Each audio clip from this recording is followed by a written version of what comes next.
Hello to my air signs Libra, Aquarius, and Gemini. Welcome to the Taurus new moon. You'll find the timestamps for your rising signs listed below. Hello Libra Rising, welcome to your reading for the Taurus new moon, happening very soon on Wednesday the 8th of May at 1:24 p.m. if you're in the Southern Hemisphere with me. So we got there just in the nick of time. But I've been really languishing. I've been really lounging for the past couple of weeks since the Scorpio full moon. I've done everything in my power to take it slow as much as possible. I've been clattering around in the kitchen making 3-hour slow-cooked meals for myself, chopping and stirring and chilling out as much as I'm able to. I've been watching heaps of Nigella, which is something that I've done since I was 17, and I'm going to monitor it actually from now on, because whenever I get in Nigella mood, I wonder if it's got something to do with Venus in Taurus. So since the start of the month, we've had the planet of pleasure and beauty and harmony and love in one of the signs where it's most at home, and that's Taurus.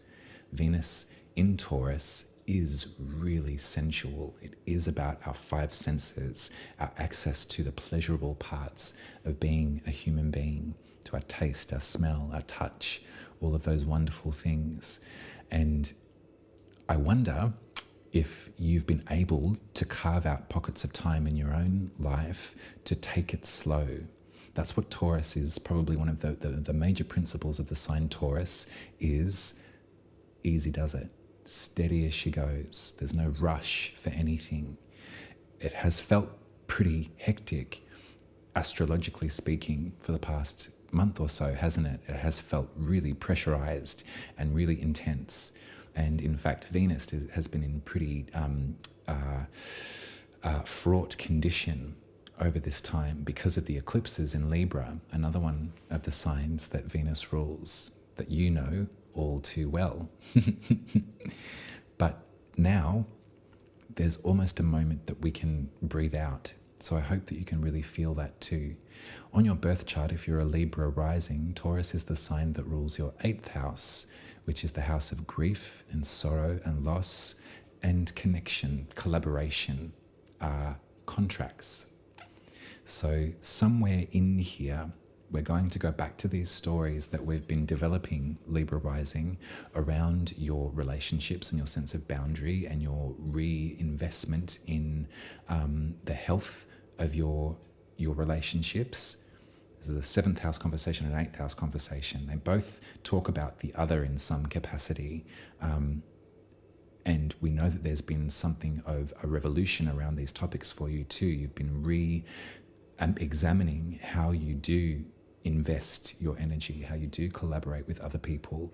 Perhaps you've been feeling extra growing sense of responsibility to others. Perhaps you've found yourself in a position where there is more and more reliance on your energy and in your contribution. As I said, if not for this pocket of time, Venus in Taurus is urging you to take this moment, to take it as slow as you can muster.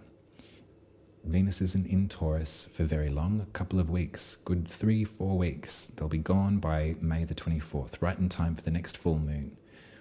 But full moon to full moon, we're working with this pleasure principle. So as much as you're able to harness and lock into that, really kind of feel it move around the ecosystem of your body. That's the sweet, loving, seductive caramel of our recipe of this astrology. The spice, the heat, the sharpness is coming from Mars in Aries. So again, on your birth chart, it's about the other. It's about other people, specifically your intimate relationships, and all of the unconscious unearthing of past trauma, past wounding, all of this great, intense, hectic work that the eclipses have encouraged, that Chiron has encouraged, that has been a major focus for you, is coming back into some sort of feeling of bravery, and of self-confidence. Mars is the planet that rules over Aries. So Mars and Venus both are in signs that they are incredible at, that they're really good at, that they are at home, they can be functional and useful in. So thinking about what has been revealed to you about the way that you relate, about the way that you invest in other people, about how your contribution is validated, admired, shown gratitude or not. This moment, this new moon, but the rest of this month, I would say, Libra Rising, is a time to feel like you've got something like support from the astrology. It seems that most folks in the galaxy are doing okay. They're doing their best. And so I want you to do your best too. Right before this moon, I believe, there's another connection with Mercury and Chiron in the 7th house. So there'll be extra information about this woundedness around relating to other people. However, then there'll be movement after that. It doesn't feel like a very opportune time to be doing such intense personal work on your relationship styles amidst everything else that's going on our planet. As a citizen of this rock, it feels really frenetic and really hectic and really tense and taut right now. And the rest of 2024, if you don't believe a jot about astrology, just the reality of the lived experience seems pretty crucial, pretty pivotal. But Venus in Taurus is asking you to take the moment really, truly, honestly. If there are ways in which you can give yourself or provide for your own needs during this time, and little actions too. As I said, I've been doing it in the kitchen. I've been doing it with my Nigella. I've been like really slowing down as much as I'm able to during this time. You're not alone. There's been many things that have come to the forefront of my mind throughout the last couple of weeks too. There's been a lot that's been revealed that I would prefer not to look at, that I'm contending with as we speak. But in that contending with, through that very important work, I'm able to carve out pockets of time that are devoted to my senses, that are devoted to my ability to feel pleasure, to eat, to smell, to lounge. So hopefully you've got the privilege to do that too. I really encourage it as much as you're able to, specifically because as a Libra rising, when Venus is in good nick, you can feel pretty buoyed by that as well. And Venus is having a pretty jolly time in Taurus. For the rest of the month, there's going to be some conjunctions with Venus and Uranus, the rebel, and Jupiter. In fact, the Jupiter Venus conjunction smells really sweet to me.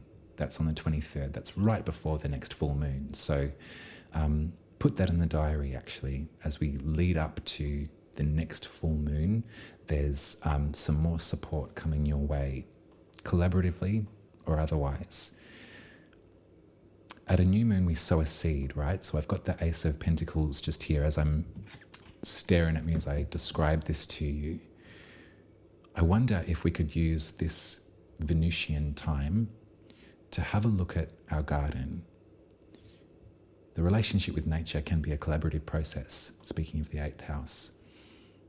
I think that there's a beautiful lesson in diversity in nature that we could all learn a little something from. Everyone has different strengths. Everyone has different things and skills to offer a functioning society, a functioning community. It's really important for some folks who have limited access to self-belief to register what their strengths are, to really kind of name them, if at all possible. And perhaps this is another 8th house journey that we can take. some of us have a difficult time registering our contribution. And sometimes we feel that we're onto something, and we feel that we're doing the right thing, and we feel that we're being helpful, we're being useful. And that feeling can go away. And then we can get swamped a little bit by the notion that we're not contributing, especially specifically, you're a Libra rising. So I think, we're onto a good little combo here. Name your strengths. Name them and be specific about them. Write them down on a piece of paper.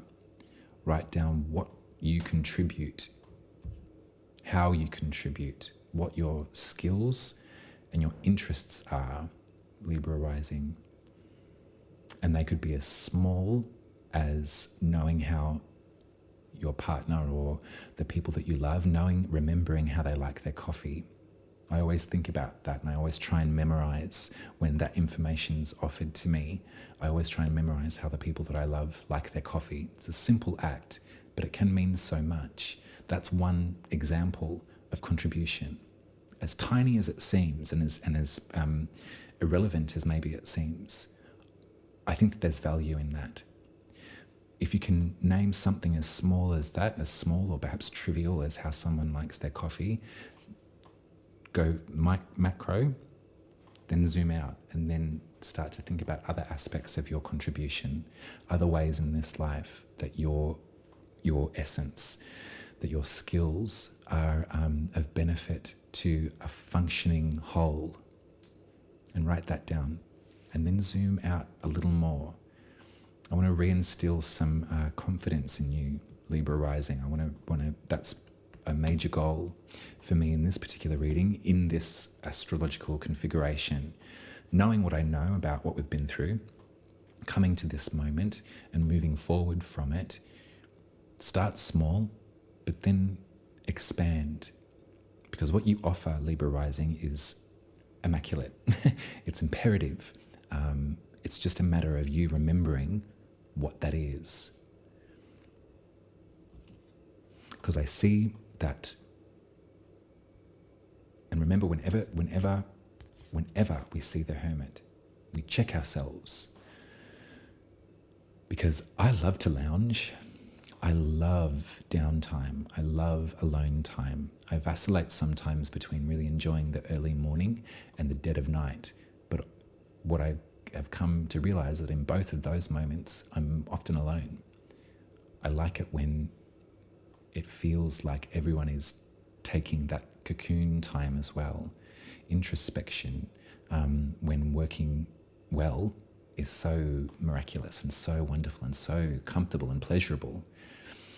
But remember, whenever the Hermit comes out, it's our question: am I luxuriating? Am I lounging? Or am I hiding? Because if I'm hiding and I'm tense and I'm scared and I'm checking through the Venetian blinds and I'm peering at the world through the gap in the window, if I'm protecting the outside world from myself because I've come into a place where I don't trust myself, or I've come into a place where I'm reminded of how distrustful I am of the outside world, there's no joy or there's no pleasure in that act, is there? That's the Hermit kind of like this, in hiding. So it'll be up to you. What do you feel about this current moment, Libra rising? Is it great? Is it like a deep lounge? Or is it hiding, scurrying away? Because it looked like you were onto a really great wicket. It looked like you were in your element. It looked like you were doing your thing. Remembering how not only how everyone likes their coffee, but what their skills are, what their contribution is, what their interests are, what their expertise is, introducing those that need to know one another, recommending those that need recommendation, really being vivacious and present and in your sensuality, in your body, in your magic. But for whatever reason, that's in the past, and we can pick that up again, but that's where we've moved from to the Hermitage. So this reads to me one of two ways. You're sick of it, like makeup off, hair in a bun, on the couch, loving the downtime. Like, okay, that's a lot of stuff that I don't need to deal with anymore in this moment. Or I can't grasp that confidence. I can't grasp that vivacity right now. And I know that I'm pretty readable. So if I go out there into the public forum, it will be read that I'm not in good condition, and people will be able to tell. And sometimes I think to myself, I'm only good in socializing if I'm on playing playing my best wicket. So rather than put people through my melancholy or my downtime, my shade, I'm just going to hide. So I'll leave that up to you. Either way is fine, love. That's, remember that you are a human being. But what we are moving forwards into is a beautiful change. So this is one of the versions of the Death card. And classic definition is change. Something has finished, so something else can re-emerge, or something can begin. I hope that you are cocooning and you are retreating to go through your metamorphosis in order for you to re-emerge, Libra Rising. Perhaps you can reframe your current moment. Perhaps you can listen to what I'm saying and you can think to yourself, oh, well, I actually am probably hiding a bit because I'm really frightened, I'm exhausted, I'm scared, I've got limited trust for others at the moment. That can be a really confronting thing for a Libra too, is to not have access to trust, because you're usually so giving and so trusting and so collaborative. Whatever's going on for you, Libra Rising, I would like for you to reframe this cocooning stage into something a little more empowering, into a mind frame that has you in deep lounging. Perhaps get into the kitchen. Perhaps if you've not for a while, and if you like to, pop on some Nigella. Eat some pasta in bed. Really luxuriate in your solitude, because you're gaining strength. You're getting stronger again to re-emerge. You of all people know that we need a little of this and a little of that to achieve an equal balance. So just check where your weight is being carried. Deep lounge, deep rest, deep enjoyment. Re-emerge when you're ready. Fresh-faced, but perhaps with a little more clarity and a little more sincerity in your approach. That's your reading, Libra Rising. Much love to you. If you're still here with me, please put a big bowl of spaghetti in the comments in honor of the patron saint, Nigella Lawson, who has been with me for the majority of my life. I love that woman, and I love her outlook. I love her way with words and her guiding principle of pleasure. If you would like to support my work, Libra Rising, I'd be very grateful for that. You can follow the link below to buymeacoffee.com/umaruby, and you can contribute to my tip jar, or you can subscribe to my work for $10 Australian a month if that's affordable for you.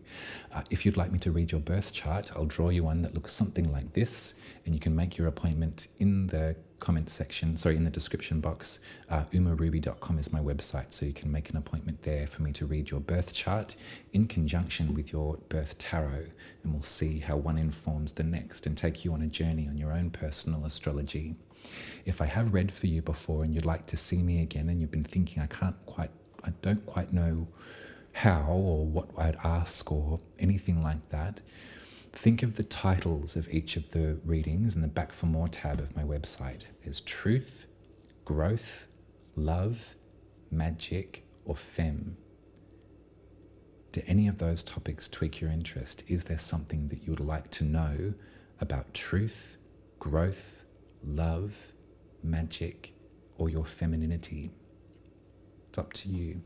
If you can land on something, head to the Back for More tab of my website and pick your journey. I'll take you on a trip through the current transits in the astrology, how they're affecting your birth chart, and also we'll pull some tarot together to answer your questions. I'll be with you soon enough for the Sagittarius full moon, Libra Rising. Much love to you until then. You take good care, good rest, good food. Bye. Hello Aquarius Rising, welcome to your reading for the Taurus new moon happening very soon on Wednesday the 8th of May at 1:24 p.m. if you're in the Southern Hemisphere with me. So we got there just in time. I think that we can really roll with this current feeling of taking it slow though. I think that there's a great energy in the stratosphere that is beckoning us to relax as much as we're able, to give everything its time and space, give everything as much grace as it needs at this time. I wonder if you've been able to reinvigorate something that feels pleasurable for you. I hope that you've been able to come back into connection with your physical self and with your five senses, Aquarius Rising. This is the time for it. It feels something like a little treat, a little sweet stuff, this astrology I mean. After everything that has happened during eclipse season, the upswell of very intense emotions that the Scorpio full moon brought with it 2 weeks ago, the revelations, the things that that came to a head. Now the astrology is urging us to pop on our dressing gown, to jump into the kitchen and to cook something for 10 hours, however long, to bake, to stir, to chop. Sometimes the protracted gratification of life can be really beneficial for us. Taurus as a sign really knows everything about taking it slow, taking time, giving space, giving room for growth. Taurus also knows a great deal about the senses and about how pleasurable it can be to be a human being. Venus in Taurus is an immaculate combination. Venus is the planet that is in rulership of Taurus, so does their best work in Taurus. And for the next couple of weeks, for the rest of May, we have Venus and their company in Taurus. So I've been watching shitloads of Nigella Lawson. I've been really lounging as much as I've been able to. I've been dog sitting again, so I've got 2 little chihuahuas here that are staring at me, but who are very sweet little babies and are very cuddly and soft. And we've just been lounging, deep lounging for a couple of weeks now. So hopefully you can enjoy some of that as well, Aquarius Rising. Particularly on your birth chart, Taurus is where your 4th house sits, which is your root system, the base of your chart. This has a lot to do with our ancestry, where we came from, also the privacy that we are constructing for our own lives as adults too, the home that we're building for ourselves. So at a new moon, Sun and the Moon in Taurus, flanked by Venus and Jupiter and Uranus, there's a lot of company, a lot of support there in your base note. I'd like for you to think about what seeds you're planting. At a new moon, we plant seeds. At a Taurus new moon with Venus involved, we've got the Ace of Pentacles. We've got an offer. that's coming our way. I'd like for you to take this seed and do with it what you will. Hopefully we can see some growth in the future. We'll check back in October, November of this year when the Taurus full moon occurs, and we'll see what we've been able to cultivate since then. But on the topics of home, privacy, your ancestry, your roots, where you came from, all of these very personal, very private, hopefully nurturing ideas. What are you planting for the future? What does privacy look like for you, Aquarius Rising, from this moment on, with the encouragement of Venus and Nigella, with the kitchen cupboards full, with the smell of garlic and onions permeating the house, with a very, very slow, gently fried sofrito on the stove ready for a pasta sauce. I mean, pick your poison, whatever you like to eat, but like, make it this week. If at all possible, Aquarius Rising, carve yourself out little pockets of time for the rest of this month. May, let's look into May as being our invitation to reinstigate some of our pleasure principles. I'd love that for you. I've been really enjoying myself. And it has also been peppered with some pretty intense anxiety too. So if that's something that you've been feeling, you've got my support in that as well. There has been lots of ebbs and flows. When the mind involves itself with the ecosystem of the body and then has the body react in a certain way. So I've been contending with that in my journey this last couple of weeks, and I've been figuring out the best strategy to contend with that too. Can speak myself down from the ladder of those swords back into my senses. So pleasure, and looking at this too, actually, Aquarius Rising, in Taurus, I should say, Uranus is still there. So there's rebellion, there's revolution. Perhaps pleasure could be an act of rebellion or an act of revolution for you for the rest of this month. Consider it that way. To enjoy the fruits of life, to enjoy the reactions of your body, can sometimes be an act of rebellion or an act of revolution. Very important work. On the flip side of all of this lusciousness, this sweetness, this is the sugar of our reading. The spice of our reading is happening in Aries. So Aries too is receiving a bit of home-based support. Mars, the planet that rules Aries, has been in company and been present, co-present in Aries. And for you on your birth chart, this is your third house of your village, your local environment, your active private ritual, okay? So thinking about all of these topics around belonging and a sense of welcome in the village, all of these things that we've been talking about, potentially unearthing some of this unconscious wounding around these topics of welcome. The bravery is back, the spice, the hunger, the drive is back. So perhaps you might feel, hopefully, with time, a little more confident to embody your essence, your truest self, in the streets where you live, moving around the places that you should be able to feel that you can be yourself. There's been quite literal examples of this astrology showing up in Australian culture over these past weeks. There's been an enormous upswell of folks taking to the streets to reclaim their safety and the autonomy over their bodies in protest against violence against women. And it's been a continual story for this country and its culture, and we resent it. We resent this continual story being told time and again. This isn't to say that the astrology is affecting the world around us, but it is a beautiful mirror that we can see this happening as a example of social conscience And the astrology is mirroring those acts of determination with such beautiful poetry.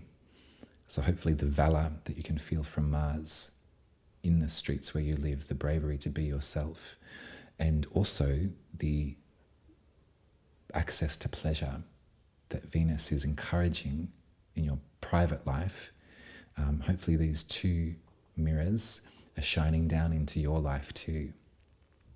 Now, Pluto is stationed retrograde. We know this. Pluto is still in Aquarius and is making its very, very slow track back into Capricorn come October. So I just wanted to flag that too, that we don't have to be so urgent with Pluto retrograde, because it spends, I think, the majority of the year in its sort of retrograde motion. However, remember that this is the last crossover of Pluto into Capricorn, back into Aquarius. It'll be back into Aquarius full time come January of next year. So that story that we're beginning has only just started. So rebirth, babe. The new you, brand new you. Can't wait. Let's get you some tarot to see what else can be said about this. Actually, I would like these ones. Yeah. Pleasure is an act of resistance. I wonder what that looks like for you. You don't have to describe it to me in the comments. We'll keep that private. I think, yeah, like when it comes to the topics of pleasure and things like that, it is very private and it looks different for everyone.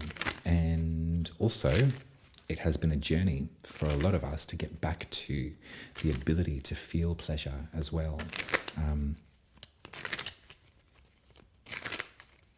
Venus will always champion that as being one of the core principles of life, our right to pleasure, to feel our senses, to enjoy the wonder of being a human.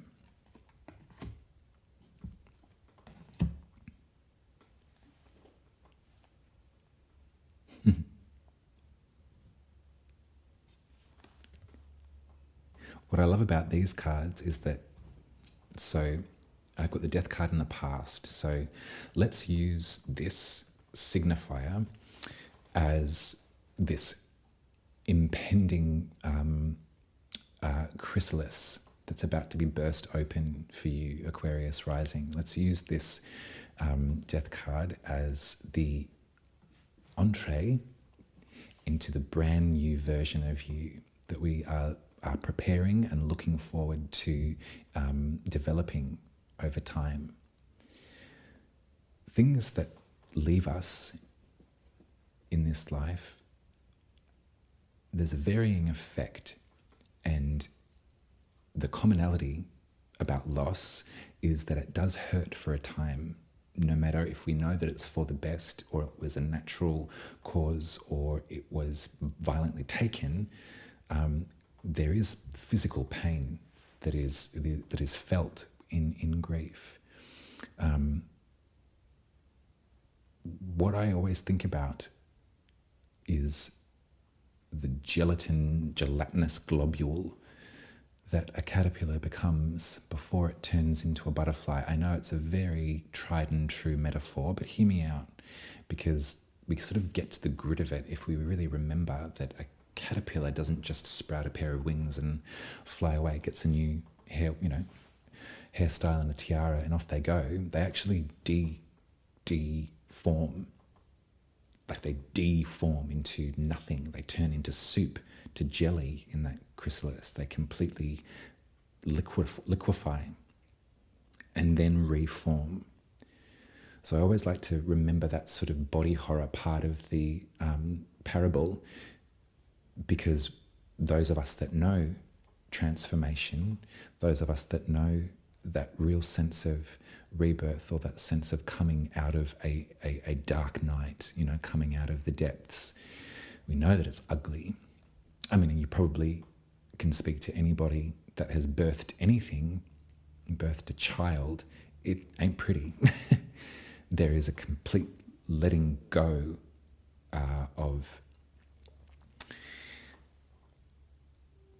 there has to be a letting go of ego to push through to the other side. I don't know what it feels like physically to birth a child. I do definitely know what it feels like to metaphorically birth myself, to come through, to reform after I was a bowl of gelatinous soup. It takes courage and it takes a lot of energy. So what I'd like for you to do at this time is to, absolutely keep going, keep fighting. Especially if you're sort of mid-process, or if you feel that you're sort of in the kind of throes of resisting, perhaps fighting against this change as well might be something that is confronting for you. You can feel it coming, but you don't think that you're ready. That's another tender emotion that we can look at.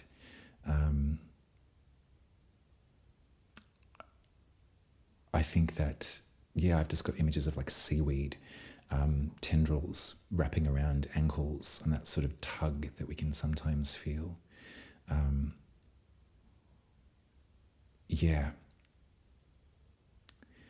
The beautiful thing that I'm learning as time goes on, because that rebirth is all well and good, isn't it? There's sort of like, oh, I'm not that person. I'm not Josie Grossi anymore. I'm sort of come through, babe. Yeah, fighting fit. The tarot teaches us, astrology teaches us that it's a continuum, this development, this journey that we all go on. We do come back to these spaces, and anybody who has a in-depth relationship with their mentality, with the health of their mental faculty, knows that it is a continual commitment to provide the correct tools of healing for a troubled mind. And sometimes you can feel the symptoms coming back on and you're like, oh no, oh gosh, not again.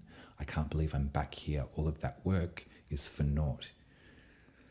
I'll remind you again, Aquarius Rising, that that's very linear, that's a very straight line, and that's not an incredibly natural way to think about life's cycles.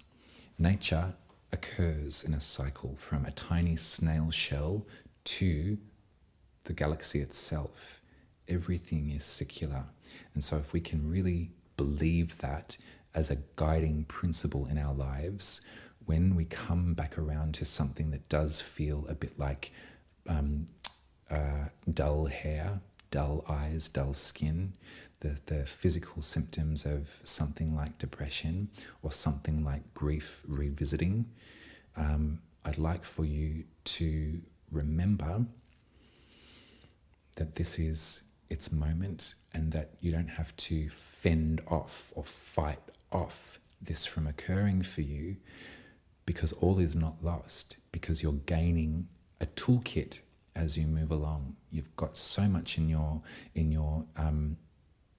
knapsack right now, and one of those things is the ability to observe the thought processes, or observe if what you're dealing with is repetitive thought patterns and cycles of thinking.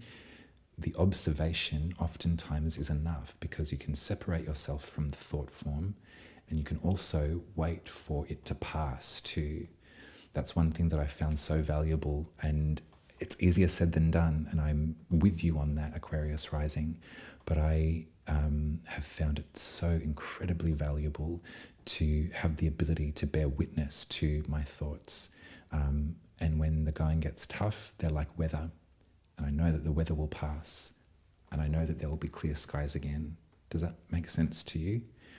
It's just what these cards are telling me is I do feel like a sort of like defensiveness that's sort of clamming up, and that we've got to sort of protect because it's happening again, or shit, or no.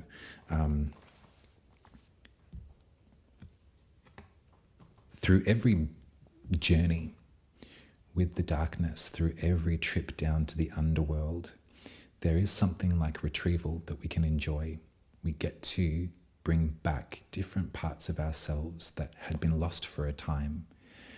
And it's that excavation process. And I would encourage you, if you're not in company with a therapist that you trust and have a good relationship with, and you feel that that's in order, if you have the resources, I would highly encourage you to continue that search for the right person to talk to.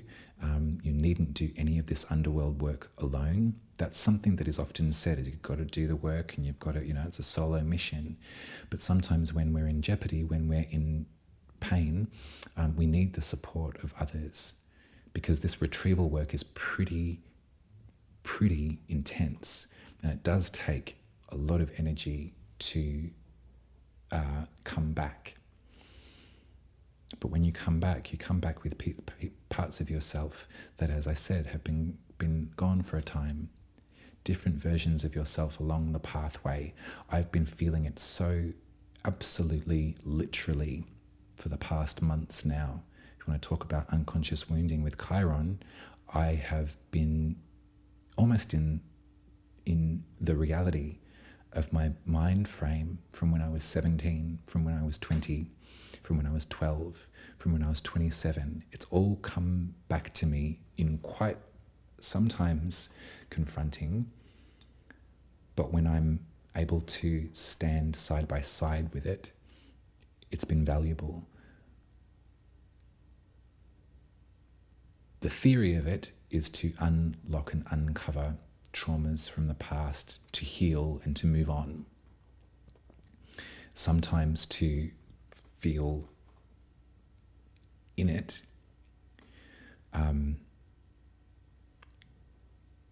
can be incredibly jarring. So this is why, again, I would thoroughly recommend developing relationships with trusted therapists, fostering openness in your intimate relationships too. Some of us feel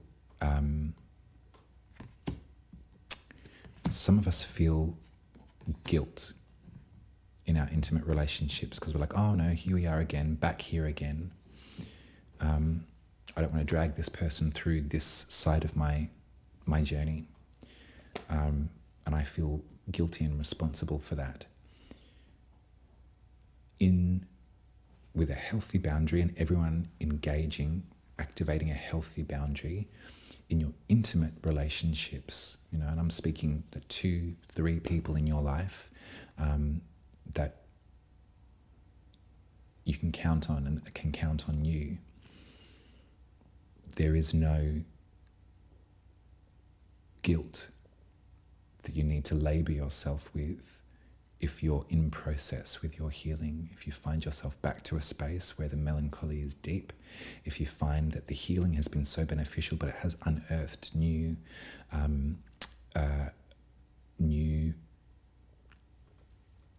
lessons, new tests to contend with, you mustn't feel guilty for being vulnerable again. There's no real answer to it either. It's easier said than done, and I'm by no means a master. In fact, as I say this, I can admonish myself for the separatism that I sometimes instill in my life. I keep myself very protected, especially in tender spots where I am feeling really like it's all coming flooding back again. I clamp down the hatches, batten them down, and I'm pretty incommunicado. But as I say this and describe this to you, I do understand the deficit of that behavior, because there reaches a point where you can't do this healing or this work alone. And when support is needed, you are entitled to it, because you always give it out, Aquarius Rising. You're always present and available for those that are struggling. So you need to pay it forward to yourself and accept the offer from those around you, those that you love, perhaps in this 4th house, perhaps those that might be in the kitchen right now, asking you what you want for dinner, and you're saying, no, don't cook for me again. When they're hungry, you'll feed them. Seems you're a little bit hungry at the moment, so nourish yourself and allow those that love you to do the same too. That's your reading, Aquarius Rising. I hope that was okay. I hope that was on the right rhythm. If you're still here with me, please put a bowl of spaghetti in the comments in honor of my loving patron saint, Nigella, who I will adore for the rest of my days, who teaches me a lot about self-care and a lot about nourishment and a lot about resilience. If you've got the capacity, there's a link in the description box below where you are able to either send me some tip money or subscribe to my work for 10 Australian dollars a month. So if you've been enjoying what I do and you'd like to financially support me on my journey, I'd be very grateful for that. You can find the link in the description. If you'd like me to draw your birth chart, they look like this or something like it.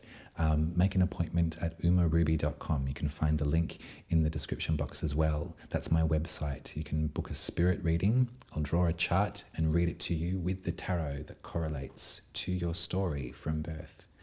If I have read for you before and you'd like to see me again, head to the Back for More tab of my website and you can choose a truth, growth, love, femme, or magic reading. If there's a topic in there that you need further information on, we'll look at the astrology as it affects your chart specifically, and we'll draw some cards together and hopefully find some answers to your questions.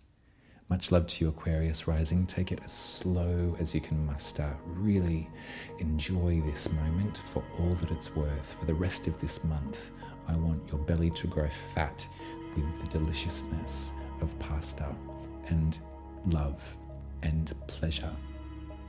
Take good care. Bye. Hello, Gemini Rising. Welcome to your reading for the Taurus new moon, happening very soon on Wednesday, the 8th of May at 1:24 p.m. if you're in the Southern Hemisphere with me. We've got there just in time to sow some beautiful seeds for the future. I have been absolutely taking it as slow as possible since the Scorpio full moon. I've really taken this time to luxuriate and to lounge and to go slow and to really get back in touch with my five senses. I've been cooking very slow cooked meals for myself, taking hours in the kitchen to prepare, taking a long time to enjoy the eating of my labors. And I've been in my PJs, in my tracksuits, just under the covers, lounging, watching Nigella Lawson, living large, loving it. And come to think of it, I've been looking at the astrology as to feel out why I might be so slow moving. Of course, it's got something to do with the weather down here in the south. We're just really entering into middle autumn, preparing for winter. So it's getting quite chilly and quite cold. But also, we have the presence of Venus in Taurus, finally. There's something in the astrology that feels like a reprieve. It feels like a moment to recuperate and to regroup and to restore. That's what it really feels like to me. Venus, obviously, we know, brings with it pleasure and satisfaction and has so much to do with our senses, the way that we create, the way we express ourselves, the way that we receive and engage in pleasurable activities. Venus is one of the planets that rules Taurus, the sign, and so they're right at home in Taurus. Everything to do with the grounded sense of being here that Taurus provides, everything to do with the pace that it takes to cultivate and to grow that Taurus is so good at. We find here beautifully in synergy with Venus. They're finally in a position where they feel safe and they feel rested and prepared. So we can work with that feeling. It's only going to be for the rest of this month, but I highly recommend that you take any pocket of time that you're able to yourself and to rituals that engage your senses, that have you feeling a sense of pleasure in your body, in your heart, separate to perhaps some of the growing anxiety of the mind. And it's not to discount it in any way or to undermine the true intensity of your worry. I just use it as the astrology providing some encouragement or providing some opportunity for us to find some balance.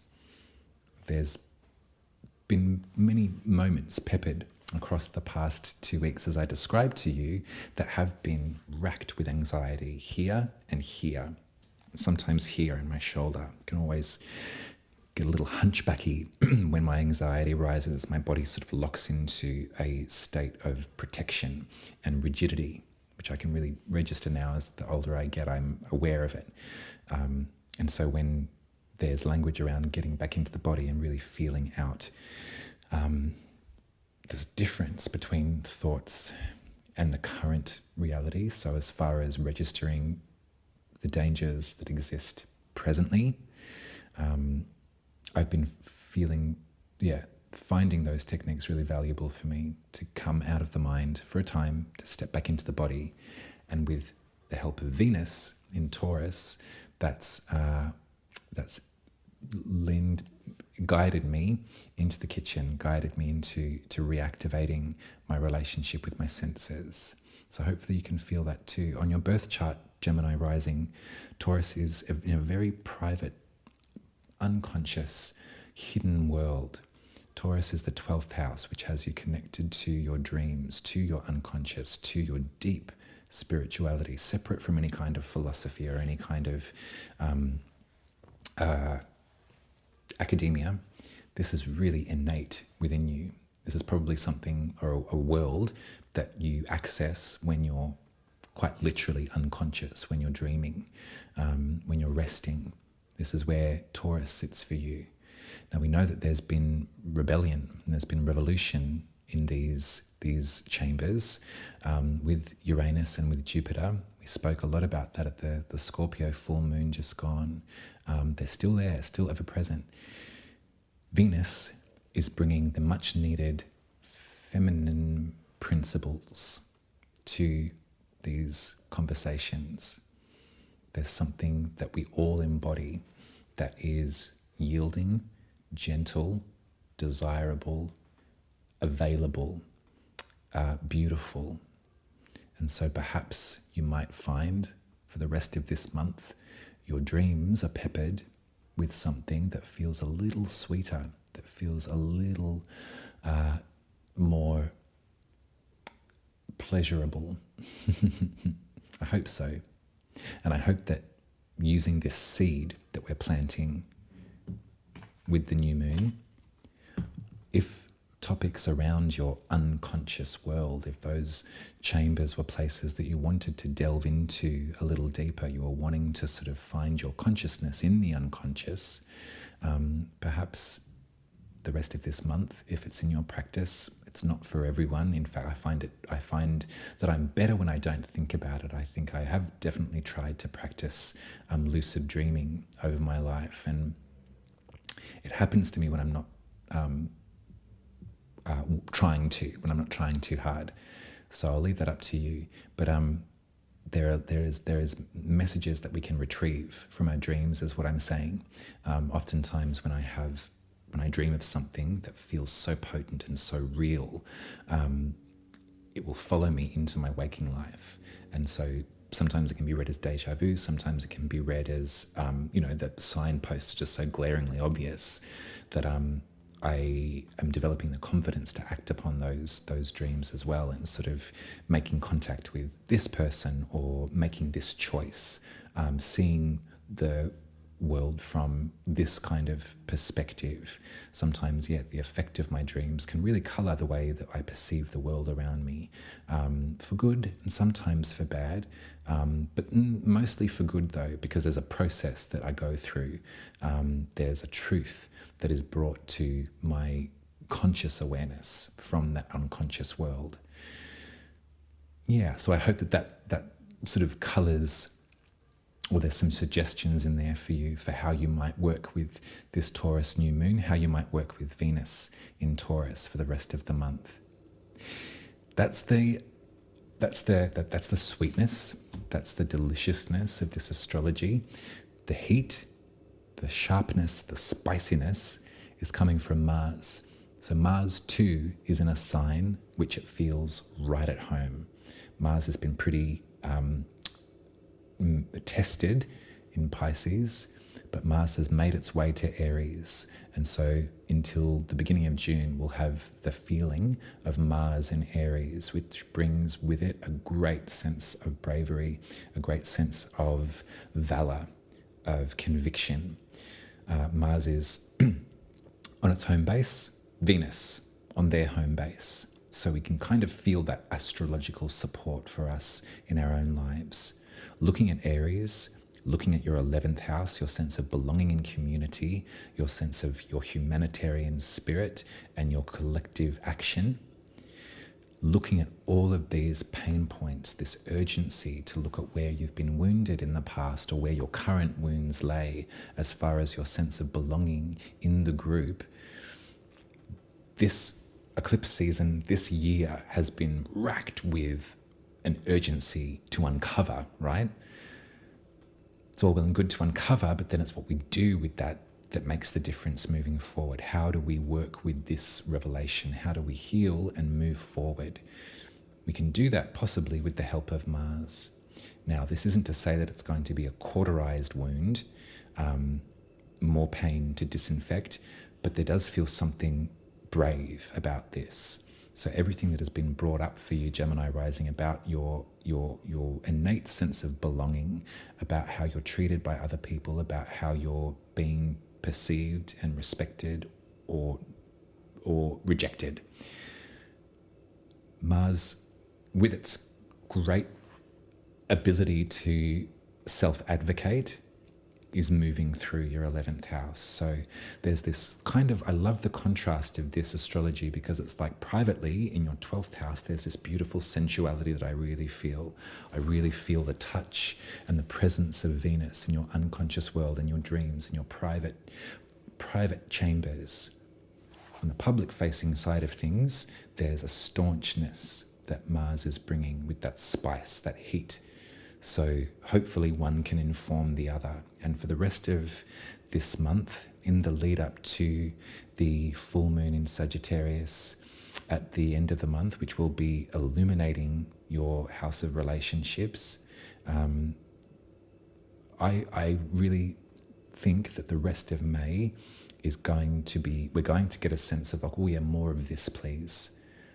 I'm so done with Uma preparing me for the mania of the astrology or the intensity of the astrology.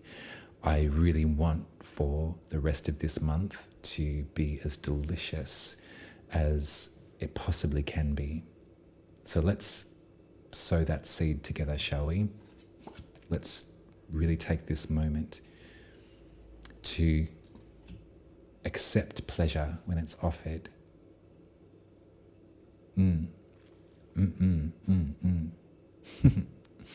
Let's get you some tarot, I think. We'll use... I have 3 quite intense decks. I should have thought about that before I started. Oh well. I think that there's pleasure in the darkness too, don't you? Pleasure doesn't always have to be royal icing and candied fruits. It can sometimes be licorice. It can sometimes be the hottest, sourest, spiciest tom yum soup. Can you tell that I've been watching Nigella like around the clock as well, by the way? That happens to me. I'm a parrot sometimes. I sort of, the turn of phrase that some folks use sometimes really just, it gets in my mind. And obviously Nigella has just poetry in motion as she describes the world around her.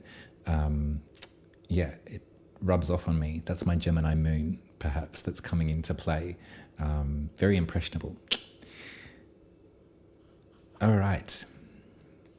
So So in the central to this current moment, and possibly something that we can look to hold you in good rhythm, I would say, no matter what the weather's like, no matter what is calling you or urging you to be present and available and social and current and relevant, whatever that noise is doing, I would love for you to make sure that your intent, that your mind, that your commitment to Venus in Taurus, in the chamber of your 12th house, your private unconscious world, has you in the hermitage in the most valuable way. Time alone, time to recuperate, time to languish and to lounge and to care for ourselves, to tend to our needs, the needs of our senses, is imperative for balance, especially when we're so required elsewhere. So tell me how it is for you, Gemini Rising, but this is the anchor point for you. We're looking at the Hermit in their highest octave, which is retreat to open, to learn about oneself, to absorb the spiritual messages that are being offered to you. Very 12th house, lovely to have the Hermit in the 12th house. The Hermit spends their eternity in the 12th house. That's what they're there for. They are consistently journeying into their unconscious, consistently testing and trying out different patterns, seeing where they can find the right fit. Beautiful, healthy, bountiful work. And it's lovely to see that you're moving away from distraction as well. I like that. It's lovely to see that you're working on your the pulls, your habitual leanings. This is really positive to me, Gemini Rising, that you registered where your hand reaches for when wanting and yearning to stop the feeling or to buffer, to sort of like protect your vulnerability. Like, I'll put that shield between me and the outside world, or I'll do that, or I'll do that, or I'll do whatever, whatever it is that you lean to. And no judgment, we all do it. What I love is that there is a commitment right here, though, that you're sort of registered that, and you've been like, right, okay, well, that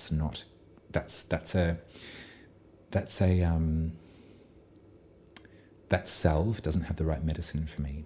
So I'm going further in to see what does, because on the coming out of it, you're bringing the spark again. I like that there is hope in this story that I've just told about you kind of redefining or re-emerging into a sense of belonging in community, into a sense of the group, a sense of, because we all want to contribute, right? We all want to be a part of something. We all want our skills and our interests to benefit those around us. We want to feel that our life has been worth something, not in a financial or a fiscal way, in a spiritual, community-based way. We want to feel that we've contributed in some way. We want to feel that our presence in our friends' lives is valuable, and means something to them. Sometimes when we feel that all of our matches are too wet, that can be really confronting. We can be like, well, I've got nothing, I've got no spark left. But perhaps this moment that I'm describing in terms of this hermitage, this separation, this separatism, that's given you enough time to dry out some of those matches and have them spark again, because I see you coming through this moment, perhaps after May, maybe leading up to this full moon in Sagittarius that is putting a spotlight on your relationships. I think that there might be a great celebration there for you too, as far as perhaps you might be hearing from folks who are telling you how grateful they are for all of your magic and all of the wonder that you bring into their lives. Beautiful, deep incredibly valuable work in the 12th house, Gemini Rising. It's not without its